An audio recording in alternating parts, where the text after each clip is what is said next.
Tara, she of all things transformation. I am here today to show you how to transform low back ache into feeling clear and very comfortable in your body. So this is a short yoga sequence for treating the low back, and it'll be pretty applicable to most people, but no one thing is a one size fits all for everybody's body. So please use your own discretion. If anything overtly hurts, please cease and desist. And you can also modify, adding more props as needed. Sometimes supporting the legs in some of these poses will be helpful, or using a strap if your arms are not long enough, and I'll kind of give you some cues as I can to help you decide when you might need a little something extra.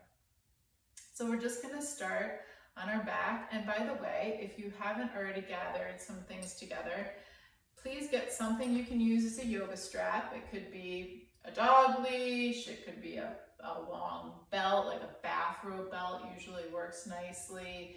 It could even be a long towel. Also have some yoga blankets, 1, 2, or 3 of them. And if you don't have yoga blankets, thick beach towels tend to be a good option. Sometimes I've found firmer cushions can work decently. So just want to have those things around. I usually always practice yoga also with 1 or 2 blocks around and a bolster.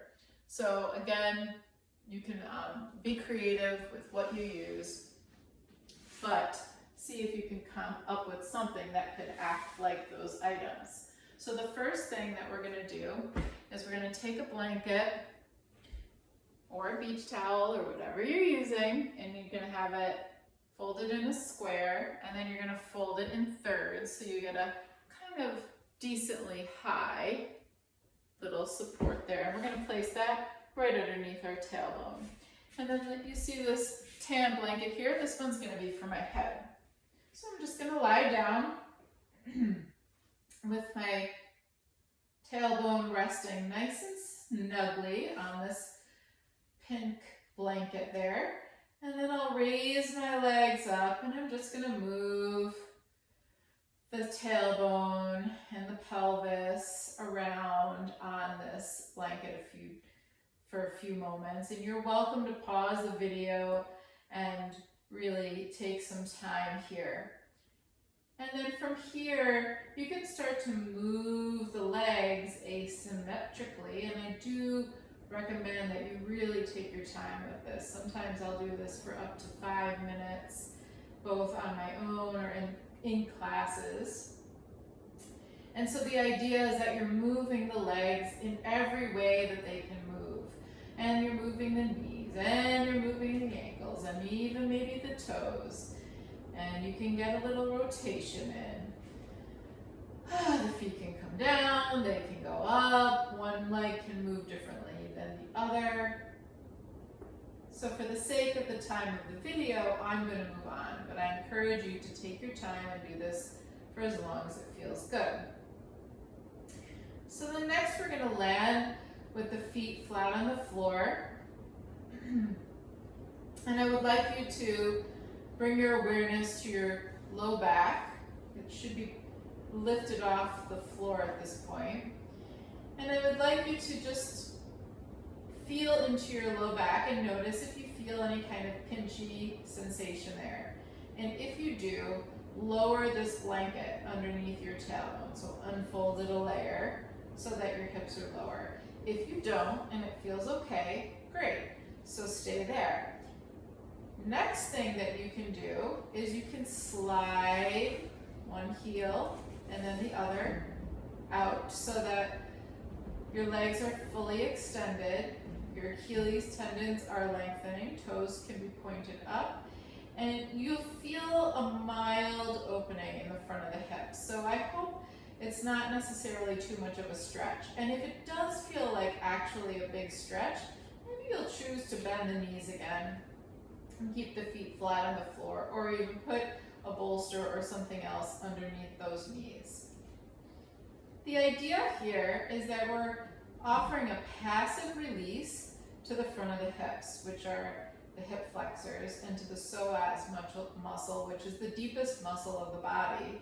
And it is a muscle that runs from basically almost the level of the bottom of the sternum, but closer to the spine, all the way down, passing in front of the hips to the inside of your hip joint. So it's a very long, very important muscle, and sometimes when it gets tight, it causes us to have low back pain.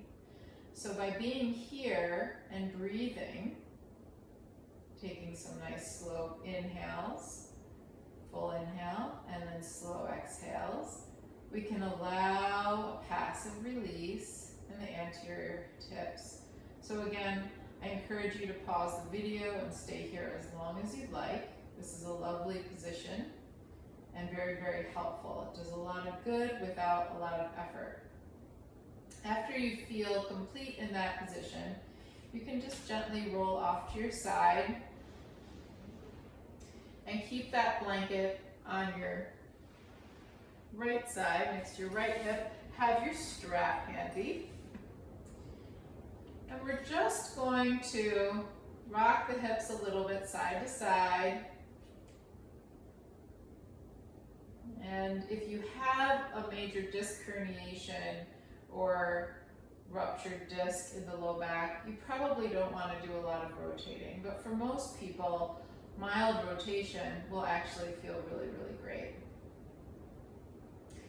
Okay, so from here, you're going to plant your feet firmly on the floor. You're going to pick your hips up, shift them over to the right side of your mat or floor, and then let your knees drop to the left in a spinal twist.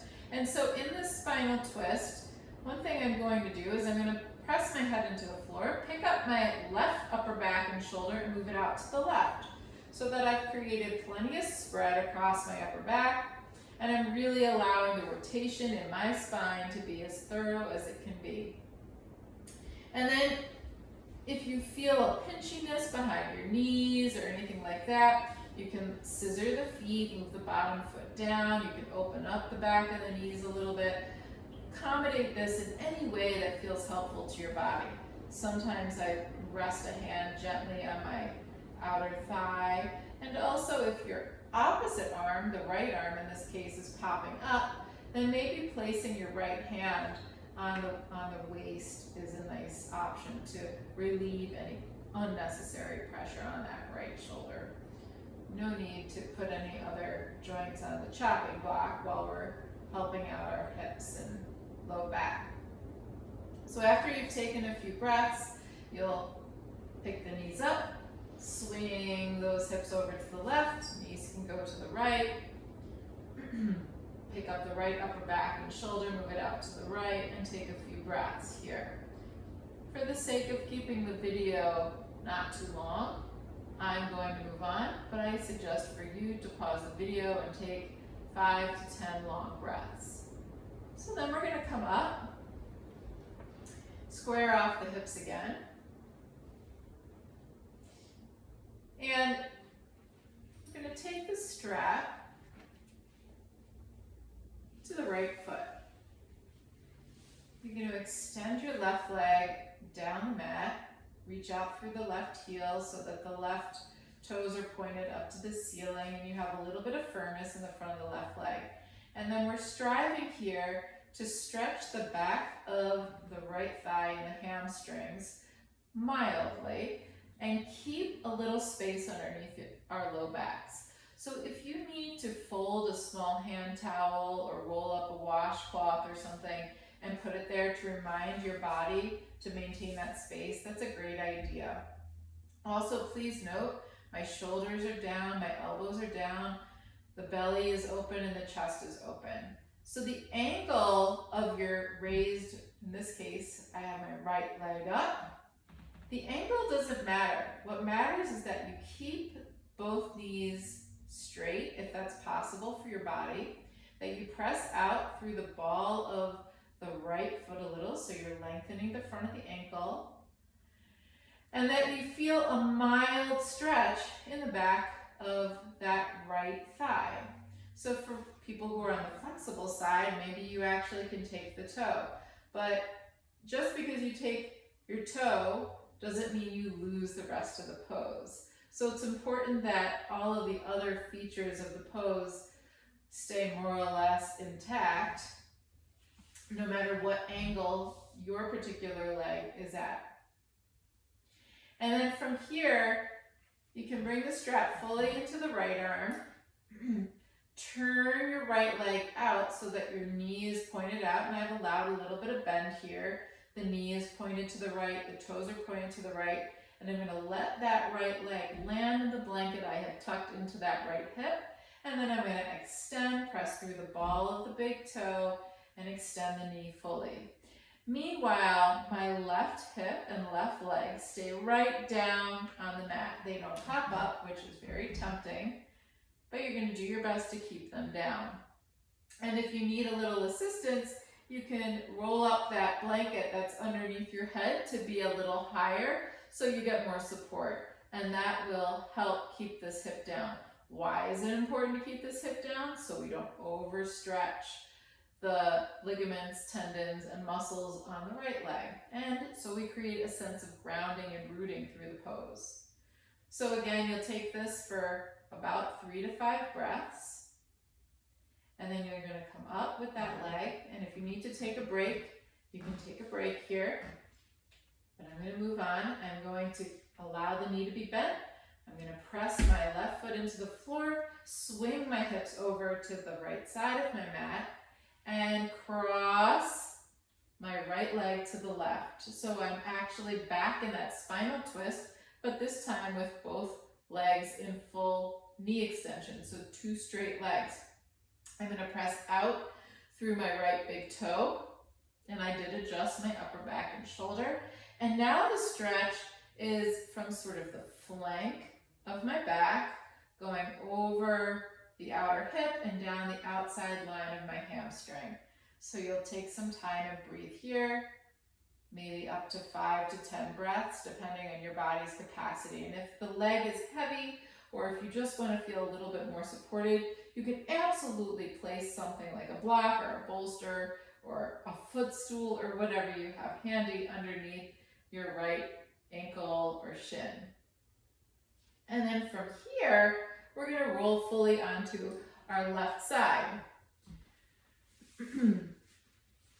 So when I'm on my left side, I'm going to support my head with my left arm, and I'm going to reach back and take my right ankle with my right hand, and I'm going to draw this right foot back. So I'm opening up now the front aspect of my hips and my thigh, and this is actually so helpful for low back discomfort. So I'm just going to spin around so you can see what this looks like from the back. I know it's maybe familiar to a lot of people, but in case it's not, I'm drawing my foot back, and I'm imagining that I'm creating a bit of an arc from the front of that right knee to the front of the right shoulder. So I'm squeezing my right glutes and the muscles on the inside of my right shoulder blade to help me create that arc. You can also, you see here, I've got my arm straight and I'm sort of pressing my foot into the hand and drawing the foot away from my hips, but you can also use your arm muscles, draw the foot closer to the hips, and I'm doing my best to keep the knee level to the floor. So then you'll come out, you can return to your back, and I think it's a wonderful practice to lie on your back for a moment and feel the effect of what you just did. So take a couple breaths, feel the effect of those poses on your body. And then when you feel ready, we'll take that left leg up. And so I have my little blanket tucked into the left side of my hip. And I'm gonna go, oh, I got a little strap tangle here. I'm gonna go up with that left foot and draw the right leg out, reach through the right heel, Achilles tendon, and you're gonna find the angle of your left leg that enables you to keep your lumbar curve off of the floor. You can press up through the ball of the left foot. So the front of the left ankle is lengthening, and that should keep the stretch in the back of the left thigh rather than the stretch going behind the knee. We don't want to stretch the ligaments behind the knee. No bueno. And we want to keep the shoulders and elbows down so the front of the body stays open. So you're going to find the angle that enables your body to feel the stretch mildly, keeping all those points. And after several breaths, you can bring the strap fully into the left hand. Turn your left thigh so the knee and the toes are pointing out to the left a bit. You can let the left leg come down, landing that outer thigh on the blanket that you have there. And we're gonna really keep this right hip and right leg down so that we keep the root for the pose and don't overstretch. And once your leg has come down, you can press out through the ball of that left foot so that we're opening up the inside line of the left thigh. You're going to take a few breaths here, your discretion, and then come on up, switch hands on the strap.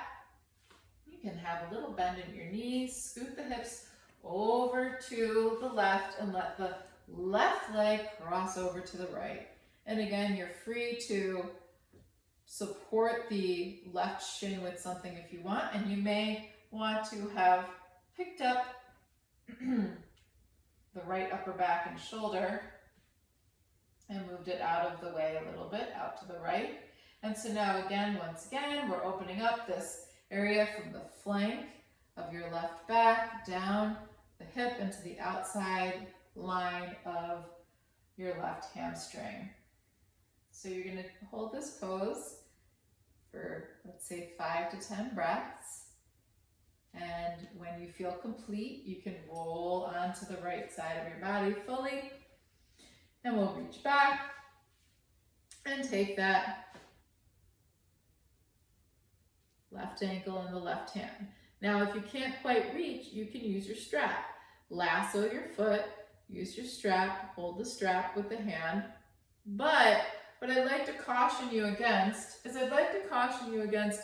bringing that left thigh into flexion. So you don't want your hip folding here. You want to open up the front of the hip joint so that you're feeling the front of the thigh and the front of the hip opening in an arc forming from the front of your left shoulder to the front of your left knee.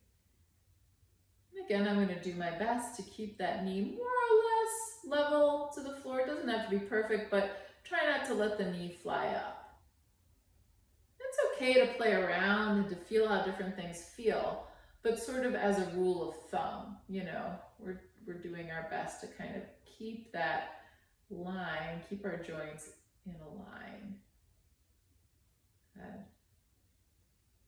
And then you're going to come back, release, return to your back. And let the legs come down, take a couple breaths, and just see how your body feels. Notice how the legs feel, notice how the low back feels. Now I know it's really tempting to pull the knees in, and that might be a good idea. But sometimes part of the reason why our low back hurts is because we've rounded the low back a lot. So I just urge you to, yes, listen to the body and give it what it wants, but also, you know, don't overdo pulling the knees in. Sometimes that's the very cause of the problem. However, at this point, if you want to do a little bit of rocking around on the spine and the pelvis, it's a great idea. Hold the knees. You can even perhaps do a little happy baby. Holding the outside edges of the feet kind of level to the ceiling. And then we'll bring the legs down. And if you have something like a block handy, you're going to grab your block now. And we're going to come into a supported half bridge. So notice that my feet are parallel and they are pretty wide away from each other. So it's causing my knees to knock into each other. What I'm going to do is take a breath in, exhale. Oop, I'm going to take this blanket out from underneath my head. Start over. Take a breath in, exhale, press the spine down to the floor, lifting the hips, then up. And I'm going to place this block underneath my tailbone. And it can be as low as your body requires it to be, but as high as your body can tolerate it to be. So if medium height or medium with a blanket is your body's level of tolerance, that's fine. If you can go up higher, you're welcome to lift the block to be on the higher setting. If the feet can land on the floor and there's not a pinch in the low back. And now notice what I'm doing. I'm going to do this no matter what height the block is at. I'm going to lift my shoulders, tuck those shoulder blades towards each other, and then set the shoulders back down.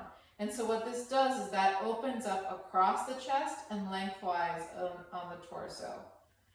And so this is wonderful because it really opens up the front of the hip joint, and it kind of resets the tailbone, the sacrum, which is also often another reason why we have low back discomfort, is because sometimes there's an issue with the sacroiliac joint. So while it's hard to discern what exactly that issue can be when you're inside your own body, you know, maybe a chiropractor might be more able to discern that, or a skilled massage therapist, but often this will help with that problem. So after you've spent an amount of time here that feels appropriate for you, you're going to press your feet into the floor, lift the hips up, and untuck the shoulder blades, and do your best to roll the spine one vertebrae at a time down, landing the tailbone softly. And before you go swinging your knees side to side or hugging your knees into your chest, take a couple breaths, see how the body feels. Maybe let the legs extend down. See how the body feels. And if you need to hug the knees in, you can, but otherwise, pause here and enjoy a rest. You can turn the video off for a few moments, do some deep breathing, bring a blanket back underneath the head. You can place something under the knees, like a folded blanket or a bolster. And enjoy some time to rest here. After you've rested, I ask you to kindly do all the things for this video. Give it a like, give it a comment, share it. You can subscribe to my channel and use it as often as you need. Thank you so much. Namaste. I hope your back is very healthy today and every day.